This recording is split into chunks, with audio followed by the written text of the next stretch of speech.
ஒரு பெண் வந்து ஒரு பையனோட ரொம்ப நெருக்கமாய் பழகி அந்த பையனிடத்தில் இருந்த எல்லா வருமானங்களையும் அப்படியே கொஞ்சம் கொஞ்சமாக கேட்டு வாங்குறாங்க.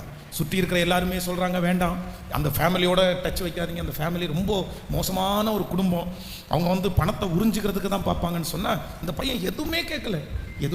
ரொம்ப போய் பேசி பழகி அப்புறம் அவங்களோட வெளியே ரூமெல்லாம் எடுத்து தாங்கி கடைசியில் இந்த பொண்ணு வந்து பண அளவில் டார்ச்சர் பண்ணி அவனால் உயிரோடையே இருக்க முடியாதுன்ற ஒரு சூழ்நிலையில் வெளியூரில் போய் சூசைட் பண்ணி தற்கொலை செய்து, அதுவும் ஃபஸ்ட்டு வந்து ஒரு மருந்து சாப்பிட்டு அதில் வந்து சாகலைன்னு தெரிஞ்சதுக்கப்புறம் அங்கே இருக்கிற ஒரு துணியை எடுத்து தூக்கில் மாட்டி நான் செத்துறணும்னு ஒரு முடிவு பண்ணி ஒரு நல்ல அழகான ஒரு அவ்வளவு அறிவான ஒரு பையன் வந்து அப்படியே இறந்து போனான்.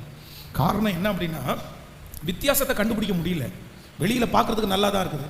இவ்வளோ பெரிய சிம்சோனாக இருந்தால் கூட அவனால் என்ன கண்டுபிடிக்க முடியல அப்படின்னு சொன்னால், அந்த தெளிலால் வந்து வித்தியாசமே கண்டுபிடிக்க முடியலையே. நல்லா தானே பேசுகிறா, நல்லா தானே இருக்கிறா, அவனுடைய தலையை தடவி கொடுக்கும்போது நல்லா தான் இருந்துச்சு. ஆனால் அதனால பெரிய ஆபத்துக்குள்ளாய். ஆனால் யோசேப்பை குறித்து வேதம் சொல்கிறது,